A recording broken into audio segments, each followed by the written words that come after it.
한 번 들어가면 죽을 때까지 나오지 못하는 곳이라는 공장형 죽음이라고 썼는데 한마디로 말해서 사람이 할 짓이 아니다라는 거죠. 이제 하루 종일 누워 계시니까 제가 여쭤봤어요. 무슨 생각을 하고 하시냐, 이렇게. 그것이 더 이상적이다라고 해서 만들어진 법이라고 생각하진 않아요. 좋은 죽음이란 무엇인가 라는 것들을 생각하게 되고. 너무 오셔서 이거 제가 얘기해도 돼요?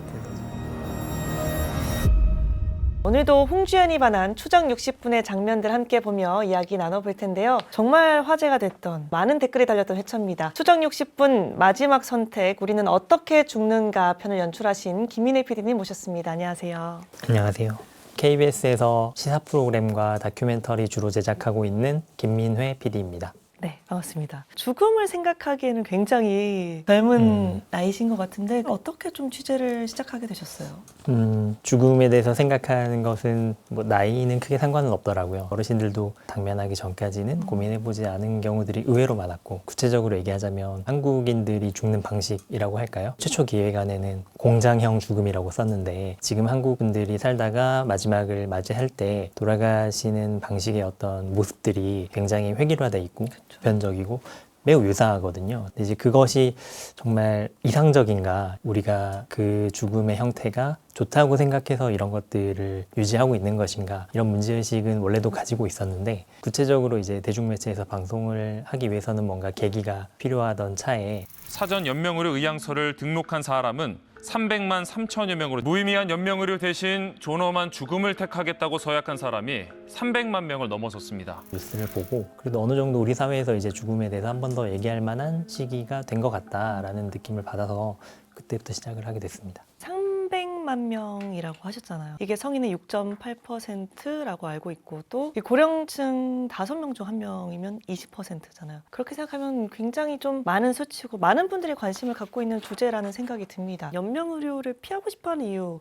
그런 게 좀 더 있을까요? 제일 큰 이유는 뭐 경제적인 이유였던 것 같습니다. 혹은 뭐 다른 사람을 따라서 병원에 갔다가 연명의료를 받는 모습을 보고 충격을 받아서 하지 않는 경우도 있고, 중환자실에 한번 다녀오신 분들 같은 경우에는 트라우마가 좀 심한 분들도 많이 있다고 들었거든요. 그 치료가 너무 고통스럽고 힘이 들어서 다시는 중환자실에 자기의 선택으로는 가지 않겠다. 흥미로운 것 중에 하나는 65세에서 69세 의 나이대에 계신 분들은 여성의 비율이 2배 정도 높고, 다른 연령대에서도 대체로 여성분들이 훨씬 높게 나타나거든요. 정확하게 연구가 된 것은 없지만 임상 현장에서 만난 분들에 대해 여쭤봤을 때나, 혹은 저희가 취재를 하면서 이 연령대 여성분들을 만났을 때 여쭤봤던 경험을 반추해보면, 가정에서 요양을 하거나 혹은 요양병원에 누군가를 맡기게 되었을 때 주로 하는 주 간병인이 대부분 여성이세요. 그분이 이제 딸일 수도 있고 며느리일 수도 있고, 그런 경험들이 이제 되게 오랫동안 축적이 되었고, 24시간 누군가를 챙겨준다는 것이 무척 어렵고, 간병 노동이라는 것이 본인의 자식이나 혹은 다른 가족들에게 옮겨지는 것은 굉장히 이제 거부감을 가지고 계시더라고요. 한마디로 말해서 사람이 할 짓이 아니다라는 거죠. 그래서 자기 대해서 이거를 좀 끝내고 싶다, 이렇게 얘기하시는 분들도 있었는데, 제일 큰 이유는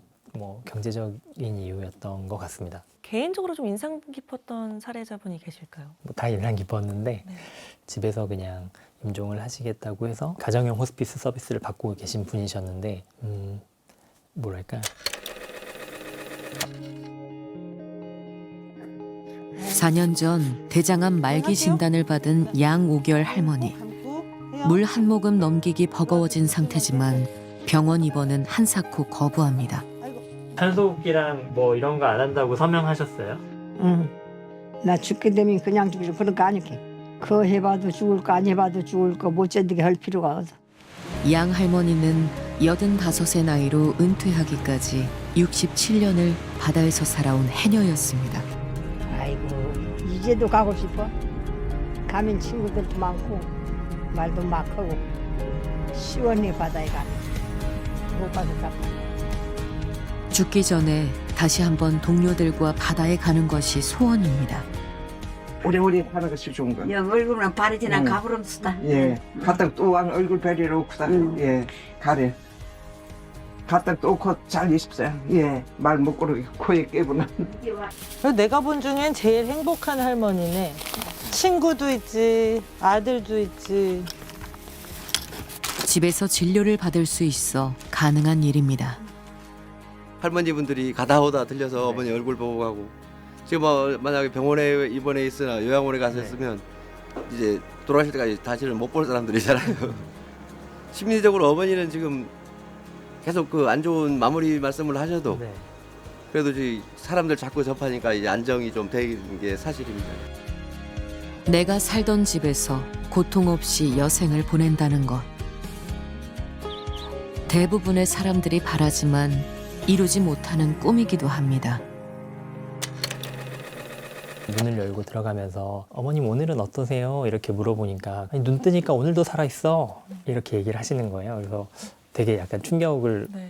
받고 본인이 계속 평생을 살았던 집에서 이제 친구분들이 오며 가며 인사도 하시고 아들이 항상 옆에 있고 뭐 이런 환경이 좀 도움이 되셨던 것 같아요. 평생 해녀로 살았고 물질을 못할 때는 감귤을 따러 다녔는데 그걸 못하는 인생이 자기한테는 의미가 없다. 이제 하루 종일 누워 계시니까 제가 여쭤봤어요. 무슨 생각을 하고 하시냐. 이렇게 하루 종일 집에 누워만 계시면 TV도 안 보시길래 무슨 생각을 하세요? 여쭤봤더니 남들은 어떻게 죽었는지를 생각하고 계신다는 거예요. 임종이 임박한 어르신도 비로소 이제 이런 생각을 하시는구나. 되게 의연하시다라고 생각했고 에필로그 부분에 제가 이제 그 내용을 조금 썼는데 그랬는데 의외로 다른 분들은 그걸 보시고 그렇게 의연하고 마지막까지 건강하게 준비하시는 분조차도 뭔가 죽음이라는 그 미지의 어떤 영역 앞에서는 답을 못 찾는 그런 불안감이 있구나라고 얘기를 하시는 거예요. 너무 아니, 어려워요. 너무 오셔서 이거 제가 얘기해도 돼요? 우선 제가 또 고향이 제주도여가지고 아, 네. 저희 아, 외할머니도 그렇게 아이고. 그 감귤밭을 하셨어서 네, 아이고. 휴지 좀 주실 수 있을까요? 편하게 얘기했잖아요. 네, 얘기하셨어요. 그래서 이제 마지막 날 비행기 때문에 오전에 인사드리고 가려고 네. 갔더니 자꾸 저희한테 그 귤 따 먹으라고 마당에 있는 귤 따 먹으라고 그 얘기를 계속 하시는 거예요. 근데 그걸 보면서 저도 이제 옛날 할머니 생각이 나서 저희 할머니는 또 집에서 돌아가셨는데 네. 당연히 이제 저는 어려서 몰랐지만 건강이 엄청 안 좋으셨을 거 아니에요. 근데 이제 그래도 항상 저희 손주들 오면은 이렇게 반갑게. 챙겨주려고 그쵸. 하는 마음. 그래서 이렇게 지금 당장 몸이 너무 불편하셔서 움직임도 사실은 불편하신데도 서울에서 온 이런 누군지도 모르는 손님한테 이렇게 귤 따가라고 막 챙기시고 하는 모습이 좋은 죽음까지는 아니지만 올해 인상에 남았습니다. 제가 만난 환자분들도 어떤 선택을 하셨든 간에 하루는 불안하고 하루는 괜찮은 것 같고 하루는 받아들일 것 같고 하루는 도저히 왜 나한테 이런 일이? 라는 생각을 하게 되는 게 인간이잖아요. 그분들이 절대 나약하거나 부족한 인간이라서 그런 게 아니고 인간이라면 필연적으로 그 소멸에 대한 불안이 있기 때문에 마주하는 순간이라서 그렇다는 생각이 드는데요. 그런데 이렇게 힘든 여정을 통해서 연명의료를 중지하기로 결정을 내리고 퇴원하신 환자분들이 다시 이렇게 요양병원으로 돌아오는 경우도 있다고 들었거든요.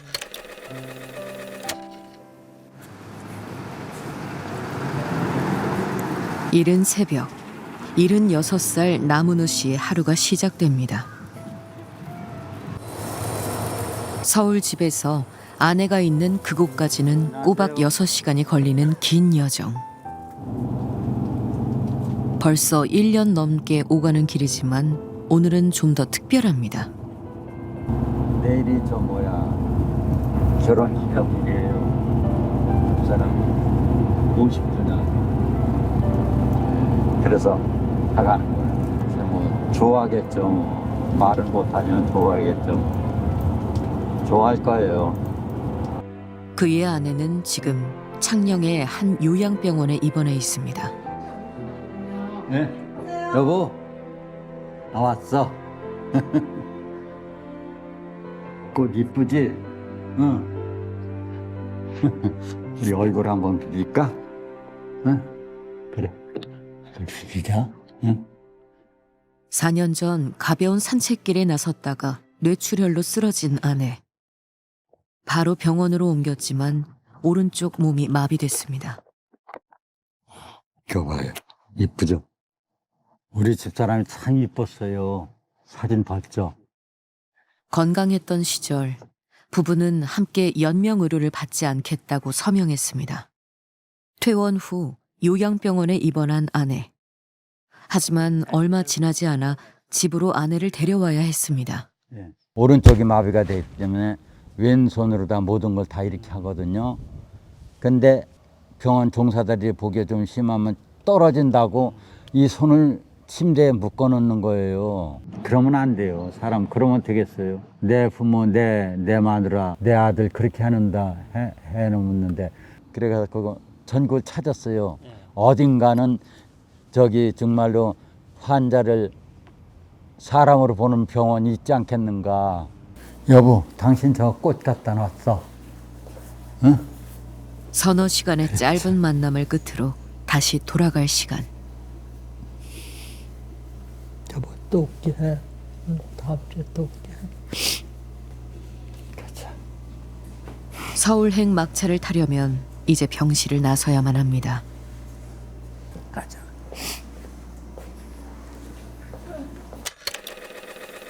집으로 왔다가 다시 요양병원으로 가는 이유 여러 가지가 있겠지만 호스피스 병동이 사실은 많은 사람들이 제일 가고 싶은 영역인 것 같은데 쉽지 않다고 들었거든요. 흔히 말하는 빅5 병원 중에 한 곳만 하고 있는데 그것도 이제 종교적인 배경에서 하는다고 보는 게 맞는 것 같아요. 현실적으로는 호스피스 병동은 돈이 되지 않죠. 왜냐면은 전문 의료진도 필요하고 간호사도 필요하고 사회복지사도 필요하고 가끔은 이렇게 종교인도 와서 돌봐주셔야 되고 하는데 돈이 많이 드는 중증 치료는 받지 않으니까 수용 인원이 적기 때문에 앞에 먼저 들어가신 분이 돌아가셔야 네. 자리가 나는 구조인 거잖아요. 네. 그런 부분은 좀 씁쓸하고 안타깝기도 네. 하고. 의료진들이 호스피스 어떠세요라고 얘기하기 어려운 이유기도 합니다. 네. 그리고 이 댓글에 좋은 요양병원에 대한 문의가 많았습니다. 이 좋은 시설들을 어떻게 찾는지 궁금해하시는 분들도 많거든요. 어떻게 찾을 수 있을까요? 일단 좋은 요양병원이라고 단정하는 것이 매우 조심스러운데요. 네. 왜냐하면 환자들과 보호자들도 다 다른 니즈를 가지고 있고 그 요양병원을 운영하는 원장님은 고유의 철학이 있는데 그 철학에 공감한다면 좋은 병원일 것이고 그렇지 않다면은 이제 아닐 수도 있겠죠. 네. 그런 말씀을 일단 드리고 싶고 유튜브에 치면 나옵니다. 유튜브에 치면 나오는데 저희도 유튜브에서 찾았어요. 다른 데서 소개된 영상을 보고 소개를 받고 찾아갔는데 꽤 오지, 그러니까 시골에 있어서 찾아가기가 매우 어려운 곳이기는 해요. 간호사나 간호조무사 인력도 부족하기 때문에 다 대구에서 와야 되니까 돈을 또 더 줘야 되고 가급적이면 잘 오려고 하지 않고 그래서 항상 사람을 구하고 면접을 보고 금방 나가시고 이러니까 그래서 그 병원이 좋은 요양병원이라고 생각되셨다면 그런 요양병원을 운영하는 것이 현실적으로 녹록지는 않다라는 점은 꼭 말씀드리고 싶었습니다. 그리고 한 가지 꼭 말씀드리고 싶은 것은 묵지 않는다, 결박을 하지 않는다라는 이야기를 하시는데 그렇다고 해서 결박이 뭐 나쁜 결박을 건- 하는 곳이 나쁜 네. 곳이고 문제가 있는 요양병원이다 이런 건 아니거든요. 노인성 치매라든지 뭐 파킨슨병이라든지 이런 분들은 인지 능력이 많이 저하돼 있으시기 때문에 본인의 뭐 대변을 막 손으로 만진다거나 이제 상처에 2차 감염이 발생한다거나 이럴 수도 있고 실제로 낙상을 많이 발생하기도 하기 때문에 필요에 의해서 할 수도 있거든요. 근데 이제 아까 말씀드린 것처럼 병원의 어떤 철학이나 그걸 보고 선택을 하시는 편이 좋지 않을까 생각됩니다. 예전에 추적이신 방송에서 요양원에 대해서도 한번 다뤄봤습니다. 요양병원과 요양원이 좀 다르긴 하지만 좀 충격을 줬던 기억이 있거든요. 치매를 앓고 있는 진주 씨의 어머니. 요양원에서 약을 먹을 때는 늘 잠만 자며 몸 상태가 나빴다고 합니다. 요양원에선 어떤 약을 먹였던 걸까? 하나, 둘, 셋, 넷, 다섯, 여섯, 일곱, 여덟, 아홉, 10가지나 되네요. 네. 제일 하라는 건 저는 이 약을 이렇게 독하게 먹여갖고 이게 약이 아니라 더 독을 많이 저게 하는 것 같아갖고 그런 게 그냥 쇼크죠 저도. 진주 씨 어머니가 먹은 약은 무려 8가지. 치매 치료에 필요한 약이 맞는지 진주 씨 어머니를 직접 진료한 전문의에게 자문을 구했습니다. 그런데 전부 신경정신과 약이에요. 그러니까 환자를 이렇게 쿨다운 시키기 위해서, 재우기 위해서 쿠에타핀정하고 케프라정, 이게 미쳐 날뛰는 정신분열증 환자들 약이에요. 이거는 좀 심해요. 신경정신과 병력이 없는 환자한테 쿠에타핀 저런 게 들어갔다는 거는 저거 하나라도 들어가면 나는 가만 안 있을 거예요. 우리 엄마한테 저런 게 들어가면. 그런데 요양원에 입소해 있던 다른 노인들이 처방받은 약도 크게 다르지 않았다고 합니다. 거의 90%는 수면 유도제를 드신다고 봐야 돼요. 어르신들 중에 90%는. 진주 씨가 요양원에 낸 돈은 한 달 약 90만 원입니다. 그런데 이상한 점은 요양원이 명세서에 드러나지 않는 돈을 받았다는 것. 요양원에서 권한 것은 영양수액. 종류에 따라 10만 원이 넘었다고 합니다. 요양원 측이 부모님을 잘 모시고 싶은 보호자들의 마음을 악용해 노인들에게 마구잡이로 영양수액 위너프 페리주를 맞게 했다는 주장. 제일 비싸니까는 이제 그거를 제일 많이 놔줬죠. 페리주 주사 맞았을 때는 거의 한 13만 원 정도 냈던 것 같아요. 보호자분들이 돈 욕심이 너무 많으셨던 거죠. 제가 그 부분을 이번에 깊게 취재하지는 않아서 말씀드리긴 조심스러운데 요양원은 의사가 없고 요양병원은 의사가 있으니까 그래서 연명의료를 중단할 정도로 건강이 좋지 않으신 분들은 사실 요양병원밖에는 갈 수가 없는 게 현실인데 2008년 정도에 노인 장기요양보험 제도가 도입이 됐고 그때는 이제 병원에 너무 이제 환자들이 많이 있는 것보다는 이제 시설 요양, 재가 요양, 중 환자가 아닌 경우에는 그런 곳에서 케어하는 편이 더 좋겠다는 취지로 아마 도입이 됐던 걸로 기억을 하는데 근데 해보니까 거기 요양병원에 환자를 보내는 편이 병원에서나 가족들에게나 경제적으로 너무 유리하고 편익이 큰 거예요. 그러다 보니까 급격하게 늘어났는데 2000년에는 19곳밖에 없었는데 2010년에 867곳, 2025년에는 1300곳이 넘었거든요. 25년 만에 두 자릿수에서 네 자릿수 되는 거네요. 네, 엄청나게 늘어난 거죠. 네, 네. 그런데 뭐 상식적으로 생각해 봤을 때 이렇게 기하급수적으로 늘어나면 당연히 경쟁이 심해질 수밖에 없고 경쟁이 심하면 이제 비용 절감을 위해서 노력하게 되잖아요. 좁은 공간에 최대한 많은 환자를 받으려고 노력할 것 같아요. 네, 실제로 이제 저희가 만난 어르신들은 요양병원에 대한 경험 직접적이거나 간접적인 경험이 좋지 않은 경우가 많아서 요양병원이라는 얘기를 좀 부정적인 것 한마디로 말하면 이제 죽을 때까지 나오지 못하는 곳 한 번 들어가면 죽을 때까지 나오지 못하는 곳이라는 인식이 강하신 건 사실입니다. 네. 그리고 존엄사법화에 대한 요구가 베스트 댓글을 차지하고 있어요. 어떻게 보시나요? 여러 가지 이제 논의가 필요한 상황이라고 저는 생각을 하긴 하지만 우리가 뭔가를 논의할 때는 일종의 단계가 있잖아요. 이를테면은 뭐 우리가 얘기라는 걸 얘기하다가 뭐 G, F를 얘기할 수는 없고 B, C, D 이렇게 이야기를 해야 되는데 이 연명의료 관련된 법안이 있는 나라 중에서 우리나라가 가장 보수적인 건 맞아요. 임종기에만 연명의료를 중단할 수 있게 해놨는데 저희보다 덜 보수적인 일본도 말기에 이제는 중단할 수 있게 되어 있고 다른 나라들은 중증 치매라든지 파킨슨병 같은 경우에도 다 선택을 할 수 있게 되어 있거든요. 근데 이제 그런 거에 비하면 매우 보수적인데 그 안에서도 뭐 기간이나 이런 거에 대해서 이야기를 하고 있으니까 논의가 좀 더 개방적으로 이루어지면 좋겠다라는 생각이 듭니다. 우리가 연명의료 중단에 대해서 이제 막 뭐 이거를 말기냐 임종기냐 이런 논의를 하고 있는 단계고 요양을 하든 호스피스든 이런 것들이 충분히 준비되지 않은 상태에서 존엄사를 이야기하면 편리하고 빠르고 명쾌한 선택이기는 한데 그것이 과연 이제 옳고 정당한 선택지를 제공하는 것인가에 대해서는 우리가 한번 생각을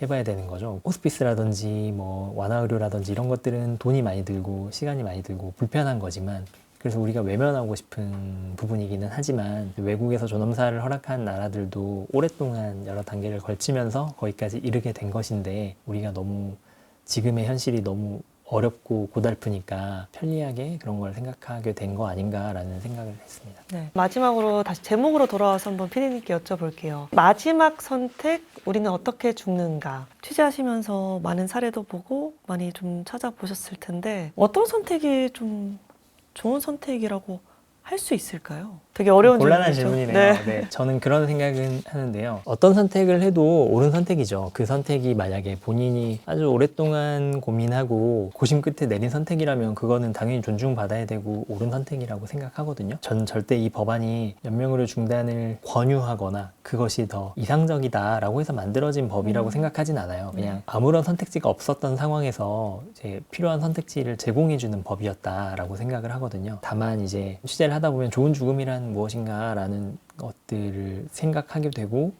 물어보게 되고 저도 이제 많이 듣게 되는데 좀 상투적인 표현이지만 좋은 죽음이라는 건 없는 것 같아요. 죽음은 너무나 비가역적이고 미지의 세계인데다가 두렵고 불안할 수밖에 없잖아요. 저는 잘 죽는 게 아니고 오히려 잘 사는 거라고 생각을 하거든요. 어떤 사람들은 저한테 잘 죽는 게 뭐 마지막에 가족들 품에 이렇게 사이에서 뭐 눈을 감는 것 의식이 없어도 뭐 귀는 들린다고 하니까 따뜻한 말을 해주는 것 이런 게 좋은 죽음이라고 얘기했지만 저는 사실 동의하지 못했던 게 그게 무슨 의미가 있는가 죽는데 그럴 바에는 내가 언젠가는 죽는다는 존재라는 거를 구체적으로 상상을 하다 보면 지금 내 옆에 있는 가족들 친구들이 소중하잖아요. 그러면 이 사람들이랑 지금 더 의미 있는 시간을 보내게 될 거고, 지금 내가 가족들이랑 의미 있는 시간을 보내는 게 마지막 침대에 이렇게 가족들이 둘러있는 것보다 더 의미 있는 거 아닌가라는 이제 개인적인 생각을 하게 돼서, 죽는다는 것에 대해 생각하는 것은 결국 어떻게 사는지에 대해 생각하는 것이다. 그래서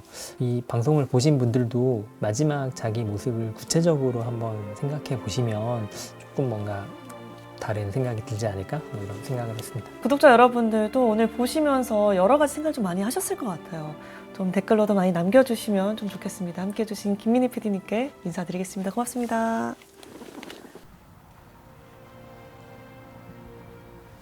놈들은 어떤 죽음신고 난 생각하는 중이라 이제.